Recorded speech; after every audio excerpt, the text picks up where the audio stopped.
포퓰리즘이 나라를 망치는 것을 막기 위한 더불어민주당이 포퓰리즘이 나라를 망치는 것을 막기 위한 안전장치를 없애고 정치적 이익을 위해 대한민국의 지속 가능성을 좀먹고 있습니다. 삼권 분립을 무너뜨리는 것을 막느라 논의조차 되지 못하고 있는 심각한 문제들이 적지 않습니다.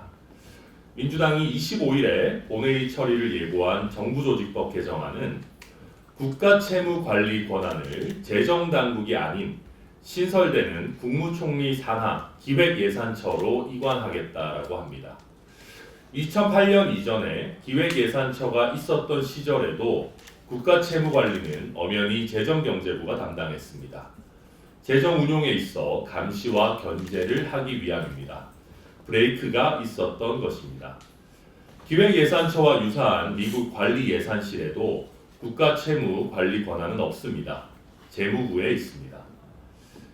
애당초 예산을 쓰는 기획예산처에서 국가채무를 관리하라니 말이나 되는 소리입니까? 이재명 정권은 예산을 펑펑 쓸 궁리만 할 것입니다. 기획예산처는 선출 권력의 시녀가 되어 엄청난 양의 국채를 찍어내고 포퓰리즘 예산을 뿌려댈 것입니다. 그런 기획예산처에서 국가채무관리를 하라니 브레이크는 없애고 가속 페달만 밟겠다는 것입니다.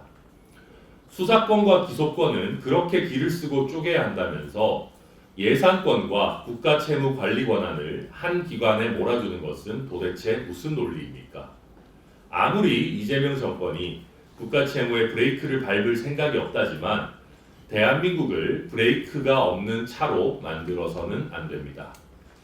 이재명 정부는 내년도에 사상 최대 규모의 728조 원 예산안을 편성하여 국가채무가 최초로 GDP 대비 50%를 넘길 것으로 예상되고 있습니다. 내년도 국고채 이자 부담만 29조 원에 달할 예정입니다.